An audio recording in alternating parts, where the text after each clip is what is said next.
Good morning students. तो हम lesson कर रहे थे क्लास 12th का द एनिमी। और लास्ट टाइम हमने पढ़ा कि किस तरह जो हना थी और वो उस ऑपरेशन के दौरान थोड़ी सी अनकॉन्शियसनेस हो गई थी। ओके।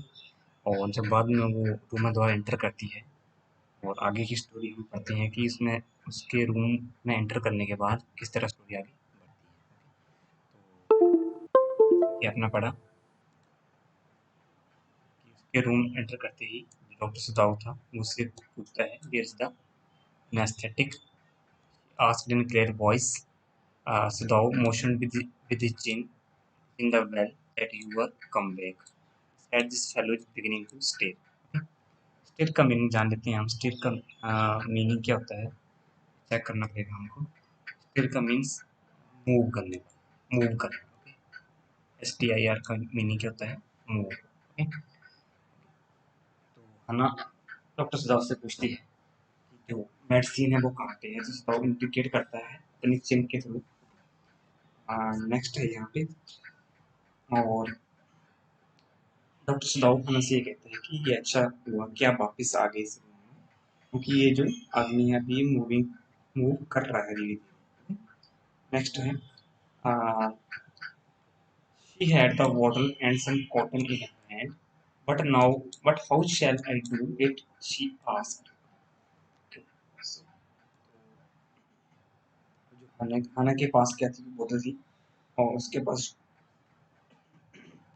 कुछ कॉटन भी था। ओके, उसके हाथ में। शी आस्क्स दाउ, वह दाउ से पूछती है how should she gave medicine to white man, कि वो किस तरह जो मेडिसिन हम व्हाइट मैन को दे। सिंपली तो उस दाव का आंसर आता है, simply saturate the cotton and hold it near his nostrils. Thou replied without delaying for one moment. The intricate detail of his work, when his breeze readily moved it away a little. Okay. Saturate means soak करना and intricate detail mean complicated details. Okay. So आगे बढ़ते हैं यहाँ पे। तो सदाव से कहता है कि तुम क्या करो, ये जो कॉटन है इसको तुम सोक करो in the liquid. Okay, the liquid was in the water and then keep the cotton near the white man nose. He continued to do the complicated operation. He further said that when the man starts breathing badly, she would move the cotton away. I hope आपको ये clear हो गया होगा। Then next चलते हैं। She crossed close to the sleeping face of the young American. It is the piteously face and the lips were twisted. Uh, Twisted, the man was suffering whether he knew it or not. Okay. Crossed का meaning होता है set, SAT। और set का meaning क्या होता है ये आपको पता है। ओके, एंड देन नेक्स्ट है यहाँ पे पीसली मीन्स खोजिंग मर्सी, इसके कारण दया आ जाए। तो देखते हैं यहाँ पे, तो अब जो खाना है वो उस आदमी के बिल्कुल फेस के नजदीक जाके बैठ जाती है। और जो आदमी था वो उसको ऐसे फेयर हो रहा था कि मानो वो स्लीप कर रहा है या सोया हुआ है। ओके, शी नोटिस, और वो नोटिस करती है दैट हिज फेस वाइट थी। वो ये नोटिस करती है कि उस पर्सन का जो फेस था काफी ज्यादा क्या था, थिन था, मीन्स पतला था। Okay, she felt pity at, और उसे देखकर हना के मन में दया आ गई। हर लिप्स वर ट्विस्टेड, जो लिप्स थे वो ट्विस्ट कर रही थी। She realize that man was in pain, वो ये रियलाइज करती है यानी महसूस करती है कि वो जो पर्सन है वो अभी क्या है, पेन में। But the man may not know about it, परंतु आदमी ये नहीं जानता था कि उसके साथ क्या हो रहा है और वो कहाँ पे है।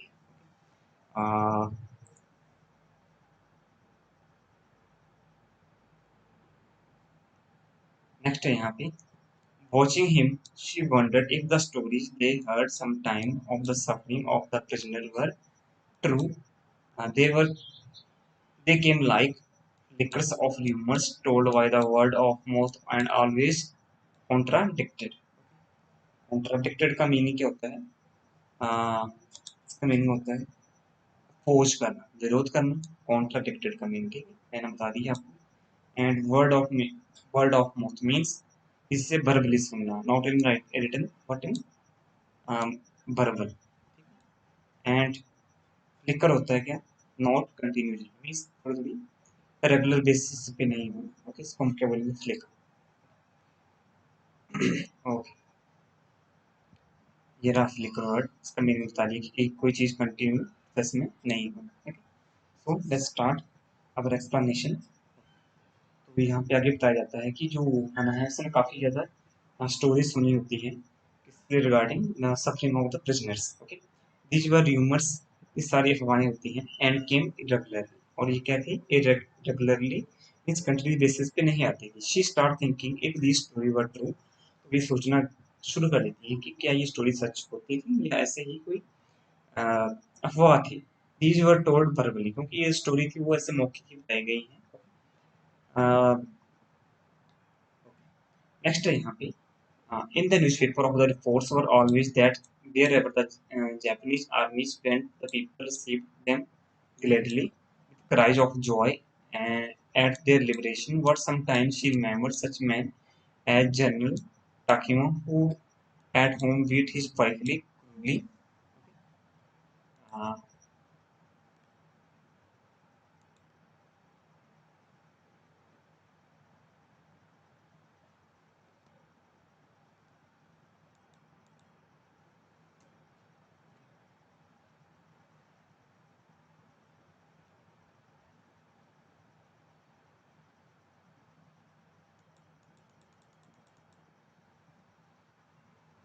हम यहाँ पे थे,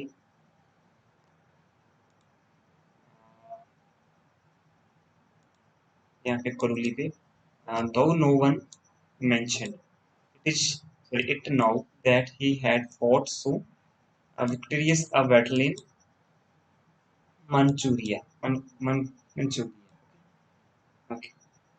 तो हम अपनी जो एक्सप्लेनेशन है वो स्टार्ट करते हैं। तो यहाँ पे आगे बताया जाता है कि न्यूज़पेपर में हमेशा ये यही रिपोर्ट किया जाता था कि जो पीपल थे, जो लोग थे वहाँ पे, वो क्या करते थे, जो जापानीज आर्मी को काफ़ी ज़्यादा वेलकम करते थे, ओके, या खुश कर, जब भी उनको रिसीव करते थे तो काफ़ी ज़्यादा हैप्पी होते थे, people were happy to achieve freedom. Next है, sometimes she recall behaviour of general talking, तो कुछ समय के लिए उसको जो जनरल टोकीमा था उसका बिहेवियर याद आता है। At his home he used to beat wife mercilessly, तो बताया जाता है कि घर में वो अपनी वाइफ को पूरी तरह पीटता था। And no one talk about this cruelty, तो कोई भी उसकी इस क्रुएल्टी की बात नहीं करता, because there is victory in the war of Manchuria means उसकी जो, ये जो हर कोई उसकी जो जीत के बारे में बात करता था, ना कि उसकी जो क्रुएल्टी घर में वो करता था उसके बारे में कोई भी बात नहीं करता था। नेक्स्ट है, if a man like that could he so cruel to a woman in his power, would he not be cruel to one like this, for instance? ठीक है, okay. तो वो सोचती है, if a man was cruel to his wife, कि अगर एक person जो अपनी वाइफ के लिए क्या निर्दयी है, he would be cruel to every other person, वो हर किसी पर्सन के लिए क्रूल होगा, ओके। नेक्स्ट है यहाँ पे, hope anxiously that this young man had not been tortured, तो अब वो थोड़ी चिंता करती सोचती है कि शायद इस पर्सन को टॉर्चर नहीं किया गया, okay. It was at this moment that she observe deep red scars on his neck just under his ear. Those scars, she muttered, lifting her eyes to Sadao. तो जैसा कि मैंने अभी आपको बताया कि हाना ही सोचती है कि इस वाइट मैन को अब किसी तरह का टॉर्चर शायद नहीं किया गया हो, तो जब, तो तभी वो उसको ऑब्जर्व कर रही थी या वो देखती है कि एक रेड मार्क क्या होता है, उसकी जो नेक है, और अराउंड अंडर हिज ईयर, कान के नीचे क्या है, कान के नीचे क्या है, एक रेड मार्क है। हना looked at सदाउ and asked about those red marks, तो हना सदाउ से इन रेड मार्क्स के बारे में पूछती है, बट ही डिडंट, तो वो इतना ज़्यादा बिजी होता है सदाउ कि वो उस बात का आंसर नहीं करता है, ओके। At this moment, उस time he felt the tip of his instrument strike against something, okay, dangerously, पढ़ते हैं,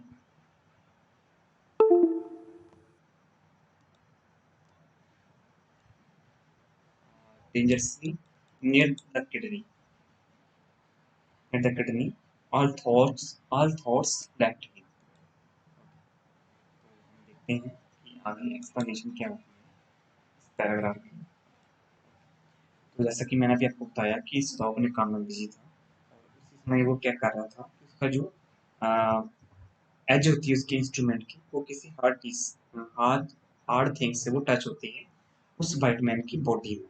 it was very close to kidney, तो ये उसकी किडनी के क्लोज होती है। इट कुड बी डेंजरस, ये डेंजरस हो सकती है। He concentrated on it, he didn't think of anything else, इसके कारण वो किसी और चीज के बारे में नहीं सोच रहा था, बस अपने काम की और कंसंट्रेट कर रहा था। ओके, नेक्स्ट है यहाँ पे,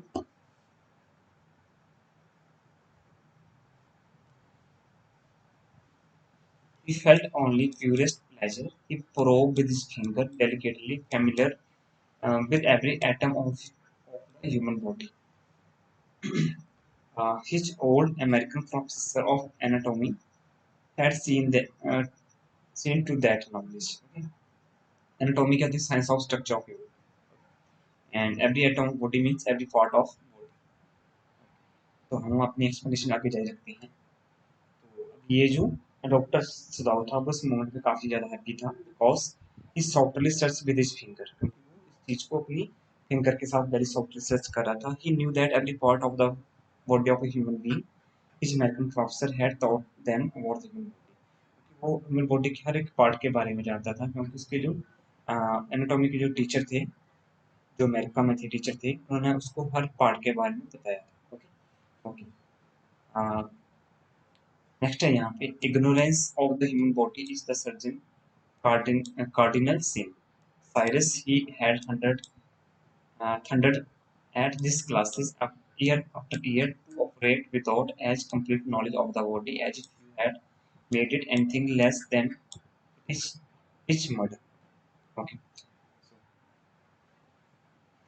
तो आगे बताया जाता है कि प्रोफेसर हमेशा क्लास में चिल्ला चिल्ला के ये बताते थे that not knowing without human body was a major fault, कि ह्यूमन बॉडी को जानना एक मेजर फॉल्ट हो सकता है। He used to tell this repeatedly every day, वो बार बार से यही बताता था। If you operate a person without knowing complete anatomy then you may kill the patient. कहते हैं कि अगर आप किसी पेशेंट की कंप्लीट बॉडी की जानकारी नहीं है, ह्यूमन बॉडी की कंप्लीट जानकारी नहीं है और आप उसको ऑपरेट कर रहे हो, तो आप उसको किल भी कर सकते हो, उसको मार भी सकते हो। And it can be called a murder, और ये क्या है? मर्डर कहलाएगा। You should know about body as if you have yourself made it. Next है यहाँ पे, it is not quite at the kidney, my friends, thou murmured. It was his habit to murmur to the patient when he forgot himself in an operation. Okay? My friend, he always called his patient and so knew it. Forgetting this was his act. बताओ अब धीरे से अपनी आवाज में अपने आप से ही कहता है कि ये जो बुलेट है ये किडनी के लिए ठीक नहीं है। सदाउ had the habit of talking of himself while doing operation. जब भी सदाउ किसी पर्सन या पेशेंट का ऑपरेशन करता था तो वो खुद के साथ बातचीत करता रहता था। He used to fully concentrate on operation. He always addressed his patient as doctor. हमेशा ही वो जो ऑपरेशन वाला होता था उसको वो अपना फ्रेंड कहता था। Okay, he addressed the white man also as my friend, और वो व्हाइट मैन को भी अपना फ्रेंड मान रहा था, जो कि उसका एक्चुअली में उसका दुश्मन होता है, उसके लिए उसका दुश्मन होता है। मीन्स दो भूल जाता है अपने ऑपरेशन के दौरान, अपने काम करने के दौरान, कि ये जो पर्सन है उसका एनिमी है। ओके, सो डियर स्टूडेंट्स, आज के लिए इतना काफ़ी है। लेसन मैं थोड़ी स्लो स्पीड में चलाया हुआ ताकि आपको लेसन की स्टोरी है वो क्लियर हो जाए। सो बाकी का चैप्टर हम कल करते हैं, आज के लिए इतना काफ़ी है। आई होप आपको ये लेसन क्लियर हो गया होगा। Thank you, have a nice day.